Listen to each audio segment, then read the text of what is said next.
Sekarang bagaimana sih kita seorang yang istilahnya mungkin Bapak Ibu guru menyikapi anak-anak dengan masalah psikologi, masalah-masalah emosi dan perilaku gitu ya. Hanya ada 4 Bu, Bapak Ibu guru, minimal 4 ini. Jadi ada empati, ada regulasi emosi, ada analisis dan ubah respon. Nanti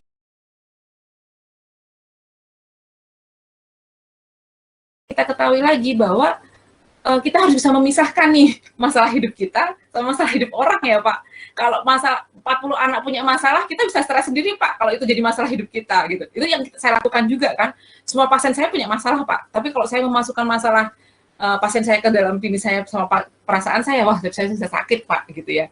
Nah saya bisa memisahkan bahwa ini adalah masalah mereka, ini masalah saya. Nah ini harus kita pisahkan Bapak. Jadi supaya Bapak-Bapak Ibu guru itu tidak membawa masalah murid ke dalam rumah nanti gitu ya. Jadi tetap sehat tuh nanti. Jadi kita harus bisa memisahkan antara masalah orang sama masalah kita.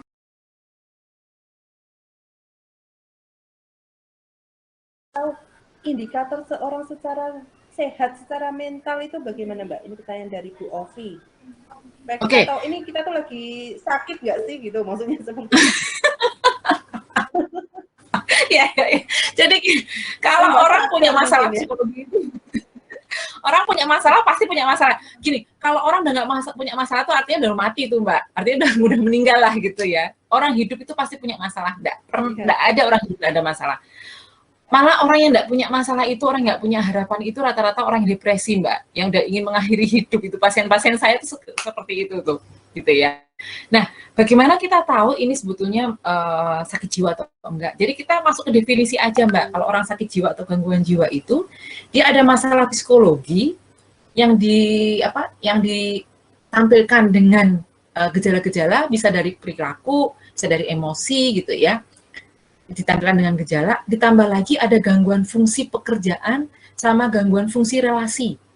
Itu kuncinya. Jadi kalau misalnya kita lagi stres nih, kalau saya lagi ujian stres gitu ya Mbak, misalnya saya ujian stres, tapi saya masih bisa ikut ujian, itu saya bukan gangguan jiwa tuh. Tapi kalau saya pas lagi ujian, saya cemas berlebihan sampai saya nggak bisa belajar, saya nggak bisa menghadapi dosen, saya nggak bisa lihat tulisan, saya menghindar itu, nah itu mungkin saya mengalami gangguan jiwa tuh. Jadi membedakan seperti itu. Jadi selama Bapak, Ibu, guru masih bisa beraktivitas dan relasi masih oke, Bapak Ibu guru masih sehat. Nah, satu lagi nih yang kemarin saya bicara di IKST saya tentang hal ini, bahwa manusia itu ternyata perlu stres loh Mbak, gitu loh, supaya performa kita meningkat. Jadi stres itu ada grafiknya tuh, grafik tidak ada stres, eustress yang meningkat, terus distress. Nah, eustress ini malah performa kita jadi bagus. Coba bayangkan Bapak Ibu guru tidak dikasih stres nih sama suster, misalnya tidak dikasih target, semuanya biasa-biasa aja, ya nanti ngajarnya juga biasa-biasa aja Bapak.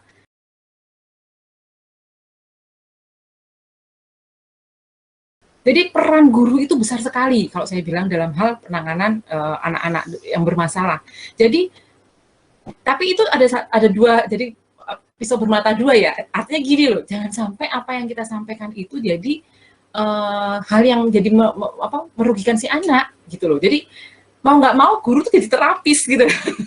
Ya kan, jadi terapis buat si anak gitu loh. Nah ini skill-skill ini yang perlu istilahnya apa ya, mungkin yang perlu dibekali juga oleh guru-guru, karena si anak itu kalau apalagi nanti sangat percaya sama gurunya, dia akan mengikuti apa kata gurunya gitu dibandingkan sama orang tuanya gitu ya. Nah perannya guru saya bilang sangat besar, tetapi itu tadi saya bilang jadi harus dipisahkan nih kita antara masalah orang dan masalah kita gitu. Jangan sampai masalah anak itu kita terbawa-bawa terus. Nanti ada perasaan bersalah misalnya kayak tadi misalnya Pak Dani ya, saya merasa bersalah gitu, bahwa kita sudah melakukan ini semaksimal mungkin. Saya sudah memberikan istilahnya masukan kepada murid, saya juga memberikan masukan kepada guru. Pada akhirnya itu keputusan di tangan anak, itu tanggung jawab anak, bukan tanggung jawab saya. Itu sudah tugas saya gitu loh. Nah nanti anak merasa gagal segala macam, itu bukan istilahnya kita supaya tidak merasa bersalah ya Mbak Lina ya, artinya itu sudah tanggung jawab saya, sudah saya lakukan. Selama yang sudah kita lakukan itu sudah benar ya, jangan menjerumuskan anak gitu. Itu sih Mbak Lina.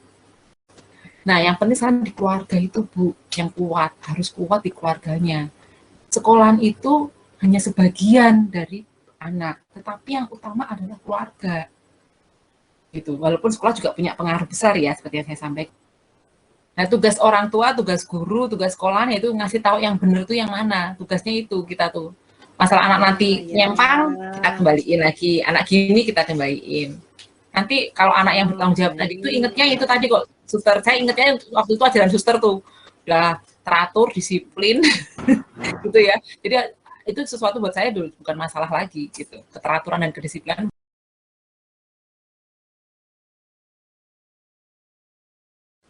Guru itu apa ya? Bukan pekerjaan kalau saya bilang.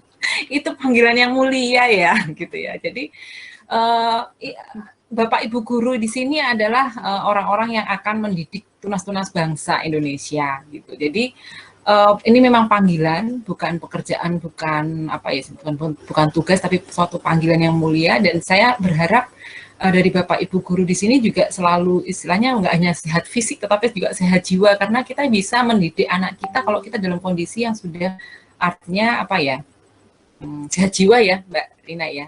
Artinya itu nanti kita bisa berpikir secara jernih. Jadi itu susahnya di guru di situ. Jadi bagaimana kita selalu sehat jiwa dalam hal menghadapi murid-murid itu tadi. Tapi saya yakin Bapak Ibu guru bisa dan mampu. Karena masa depan bangsa ini ada di tangan Bapak Ibu guru loh. Bukan di tangan kami loh. Bukan di tangan tentara, bukan di tangan dokter, tapi di tangan Bapak Ibu guru ini masa depan bangsa. Demikian.